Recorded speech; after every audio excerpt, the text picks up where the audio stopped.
Elhamdülillahi Rabbil alemin. Vessalatu vesselamu ala Resulina Muhammedin ve ala alihi ve sahbihi ecma'in. Kâle Allahu Teala fi kitabihil kerim. Euzu billahi mineşşeytanirracim. Bismillahirrahmanirrahim. Kul innes salati ve nusuki ve mahyaya ve memati lillahi Rabbil alemin. Sadakallahul azim.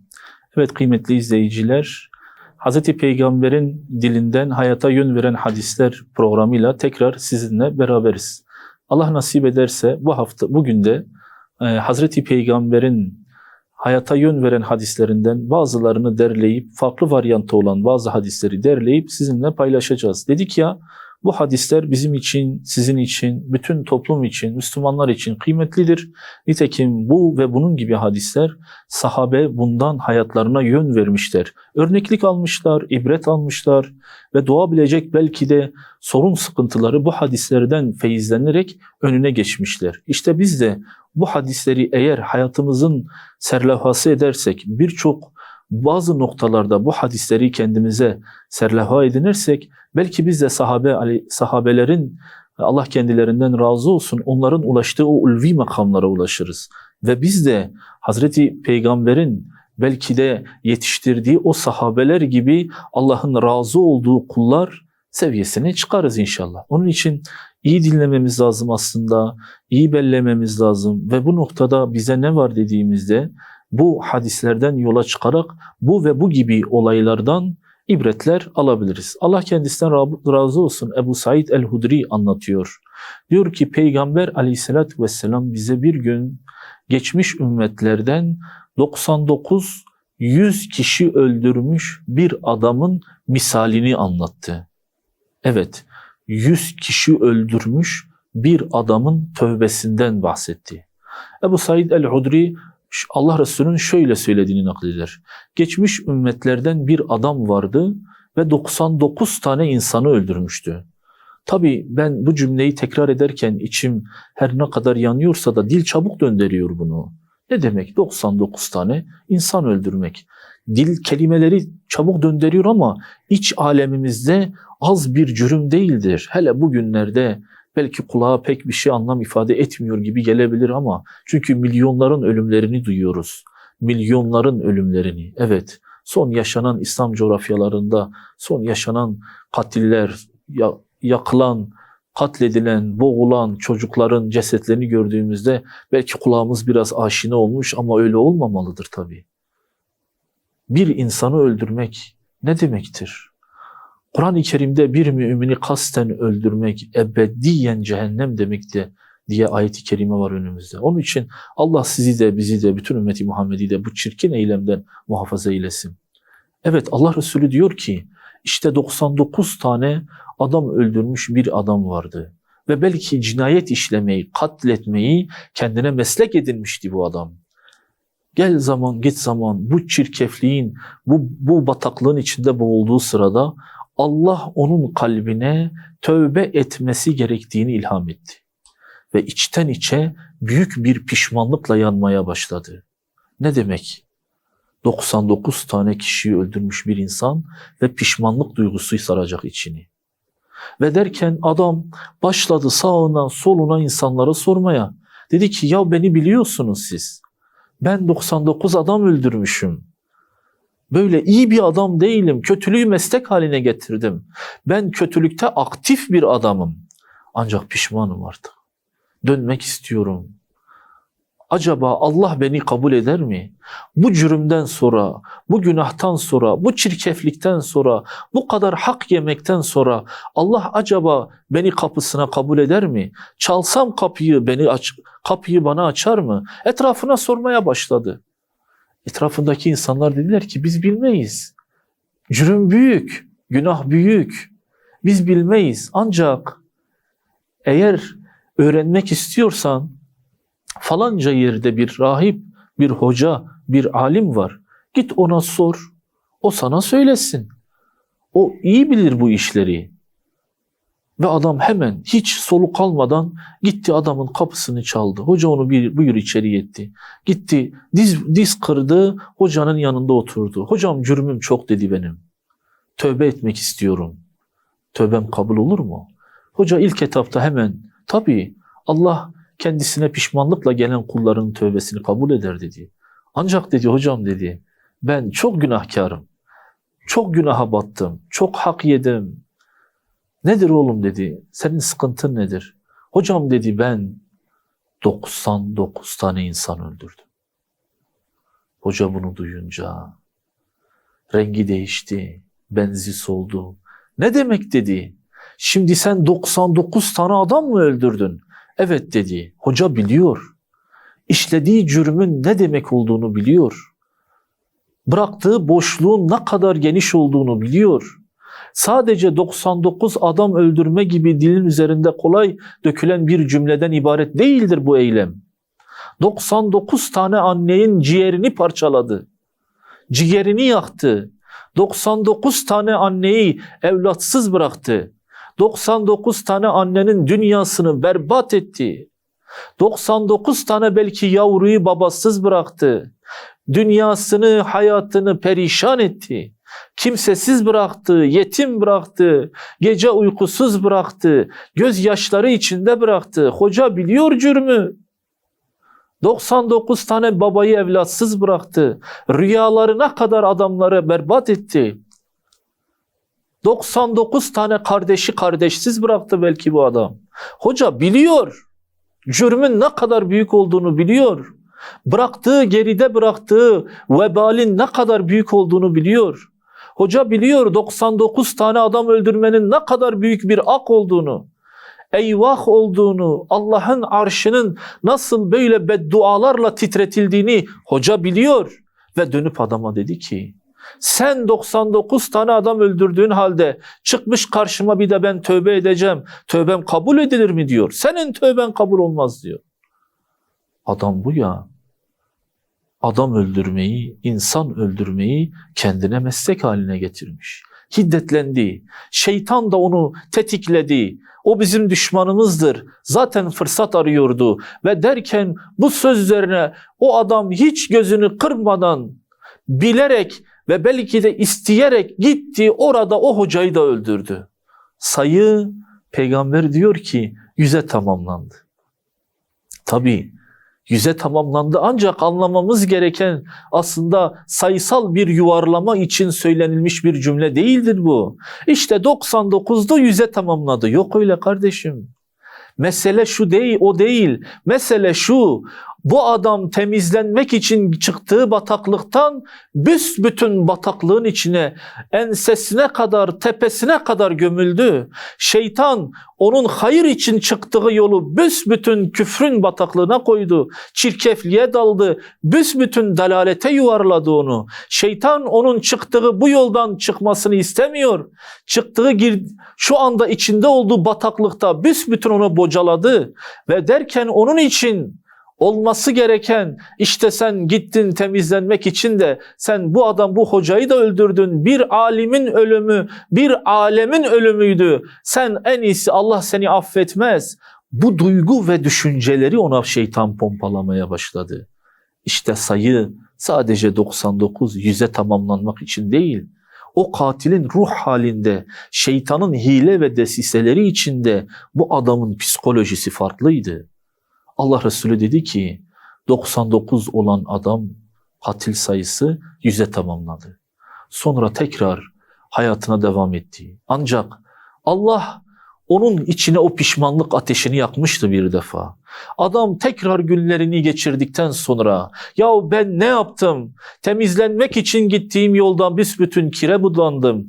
Ya Rabbi sen yardım et. Acaba gelirsem kapına tekrar, cürmüm daha katmerleşti, cefam daha çoğaldı, affım daha zorlaştı. Acaba ben kapına gelirsem, ya Rabbi beni kabul eder misin? İçten içe yanmaya başladı. Arkadaşlar, kıymetli izleyiciler, Allah kulundan kolay kolay vazgeçmiyor. Bakın Allah aşkına, hadisin içine girmek zorundayım, çıkamıyorum çünkü. Allah kulundan kolay kolay vazgeçmiyor. 100 adam da öldürmüşse Allah yine istiyor ki gelsin. Allah Resulü devam ediyor. Diyor ki yine için yanarken etrafına sormaya başladı. Allah aşkına dedi. Yok mu benim derdime bir derman? Dediler ki aslında bir hoca var ama o çok alim bir adamdır. hem ilmiyle amel ediyor, sözle kalmıyor. O tövbe yanına gidip tövbe edip etmeyeceğini, kabul olup olmayacağını sana bir hakkıyla yol gösterecek bir adamdır. O hem alim hem amildir. Sözlerini yapar. Yani iyiliği emrederken iyiliği neşreder, iyiliği yayar. Sadece söylemde kalmış bir kişi değildir. Kimdir o dedi adam, o katil adam? Falanca yerdedir dedi. Hemen adam pılını pırtını topladı, gitti o adamın yanına. Hocayı buldu, kapıyı çaldı, içeri girdi. Hocam cürmüm büyük dedi, günahım büyük. Ben çok şaki bir adamım, çok kötü bir adamım. Hem de Allah'ın sınırlarını aştım. Hudut bırakmadım. İnsanları katlettim. Belki de hadisin içinde söylenmemiş birçok günah bile vardır. Ama insan öldürme gibi kebairden olan, büyük günahlardan olan bir eylemi defaatle yapmıştır. Hoca adamı dinler. Hocam tövbe etmek istiyorum. Evet, et tövbe oğlum der evladım. Hocam bu kadar günahtan sonra acaba Allah benim tövbemi kabul eder mi? Hoca yüzü parlayacak, genişleyecek. Rabbinin rahmetini biliyor. Allah Azze ve Celle'nin ne kadar rahim olduğunu biliyor. Ve adama dönüp diyor ki o katile, oğlum senin tövben ile Allah'ın arasına kim girebilir ki? Evladım senin tövben ile Allah'ın arasına kim girebilir ki? Kulun tövbesiyle Allah'ın arasına kim girebilir ki? Tabii ki Allah senin tövbeni kabul edecek. Ancak bir şey yapman lazım. Ne yapayım hocam? Söyle, hemen yapayım. Anlat. Senin bulunduğun mekan, senin bulunduğun çevre, senin bulunduğun ortam, kötü insanların bulunduğu, kötü insanların çevresidir. Sen bataklığın içinde bir gül olsan dahi çamur sana bulaşır. Sen kötülerin içinde, yalancıların içinde, günahkarların içinde sadık olamazsın. Senin tövbenin kabul edilebilmesi için kötüleri içinden çıkman lazım. Ne yapayım hocam? Senin tövbenin kabul olması için kötülerin içinden, bulunduğun mekandan, ortamdan, kişilerin içinden çıkıp az ileride, falanca yerde iyilerin yan yana geldiği, İyilerin bulunduğu bir belde vardır, bir köy vardır, bir kasaba vardır, bir topluluk vardır.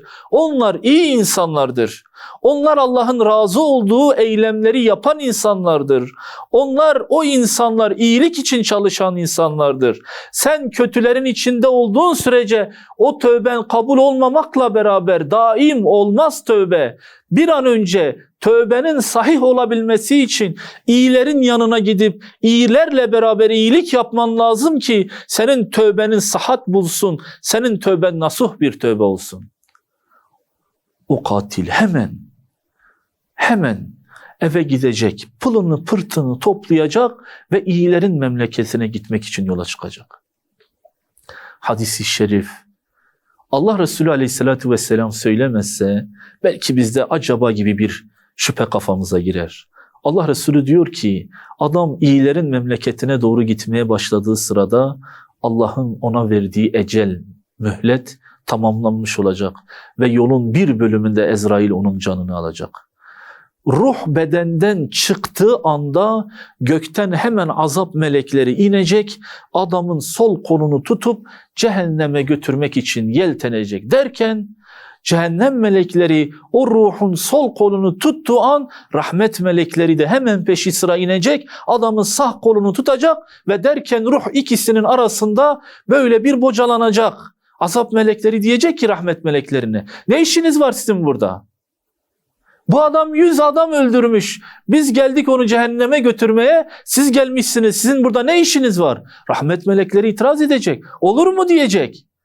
Olur mu diyecek. Bu adam 100 adam öldürdü. Doğrudur el-hak. Ancak bu adam tövbe etti. Tövbe ettiği için tövbe eden insan annesinden doğmuş gibi günahsızdır. Paku temizdir. Azap melekleri hayır diyecek. Bakın istisna vardı orada. Hoca ona dedi ki senin kötülerin memleketinden çıkıp iyilerin memleketine ulaşman lazımdı. O yürümedi. Rahmet melekleri diyecek ki hayır, bu adam tövbe etti, niyet etti. Hem ameller niyetlere göre değil midir? Niyet etmişse tövbe etmiş sayılmaz mı? Azap melekleri dönüp tekrar itirazda bulunacak. Eğer niyeti kabul olsaydı yolun ortasında hedefe ulaşacaktı. İşte böyle birbirlerini haklı kılacak delilleri, birbirlerini haksız çıkacak delillerini ortaya koydukları sırada Allah Resulü Aleyhisselatü Vesselam diyor ki Allah o iki melek taifesine kararlarında hakem olması için onlara hakem olabilecek bir melek gönderdi. Hakem melek geldi. Hakem geldi. Dedi ki rahmet meleklerine, nedir derdiniz? Bu adam cennetliktir dedi ve gerekçelerini anlattı.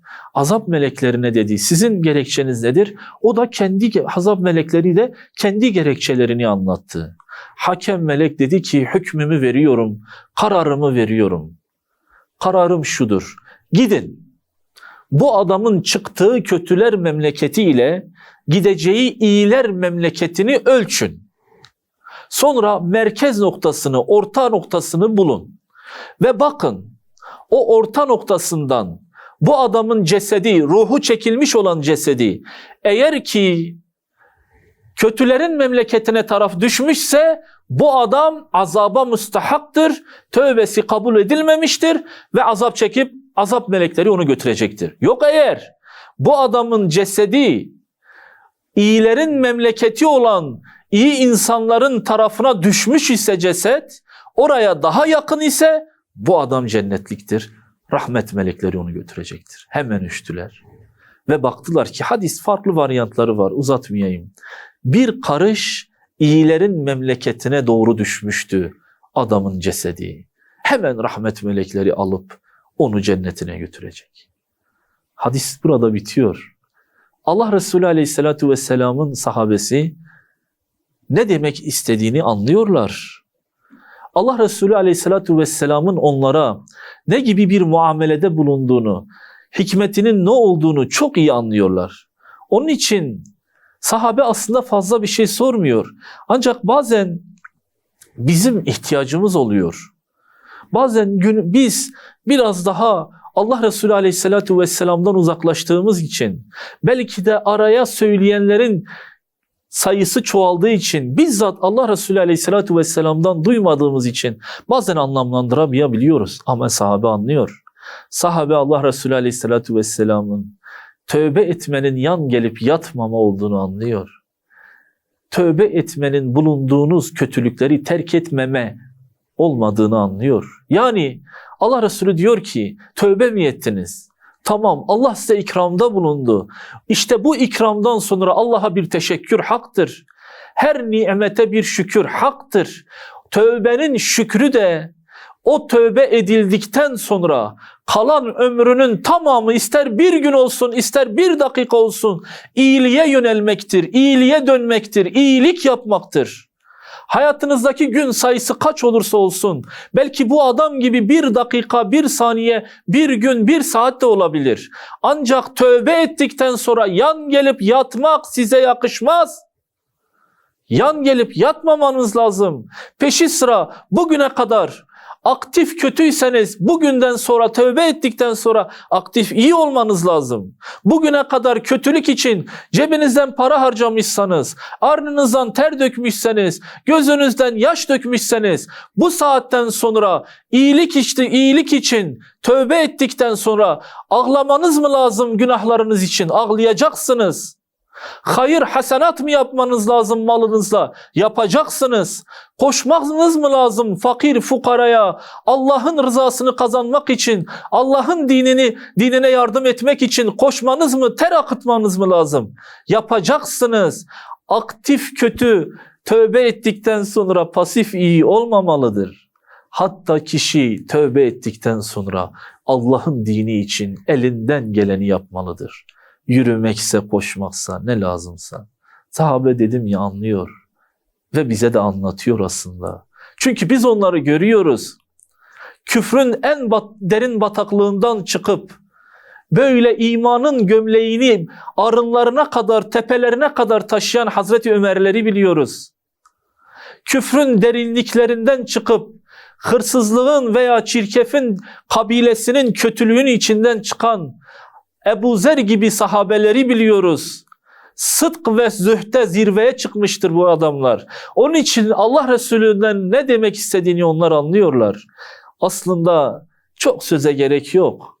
Allahu Teala Furkan suresinin her gün okuduğumuz Kur'an-ı Kerim Furkan suresinin 70. ve 71. ayetlerinde net ve ciz bir şekilde bize anlatıyor.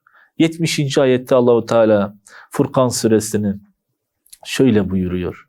Diyor ki kim iman eder, ardından tövbe eder. İyi dinleyelim. Kim iman eder, ardından tövbe eder, ardından salih amel işlerse Allah Azze ve Celle buyuruyor ki biz onun o güne kadar yaptığı kötülükleri iyiliğe kalbederiz, iyiliğe dönüştürürüz. Allah gafurdur, Allah bağışlayandır. Ve peşinden 71. ayette de kim tövbe edip iyi işler yaparsa gereği gibi Allah'a tövbe etmiş, Allah'a yönelmiştir demektir diye bize ferman buyuruyor. Allah bize tövbe ettikten sonra iyi işler, salih ameller yapmayı nasip eylesin. Hepinizi Allah'a emanet ediyoruz. Ve ahiru da'vana enilhamdülillahi rabbil alemin. Esselamu aleyküm ve rahmetullahi ve berekatuhu.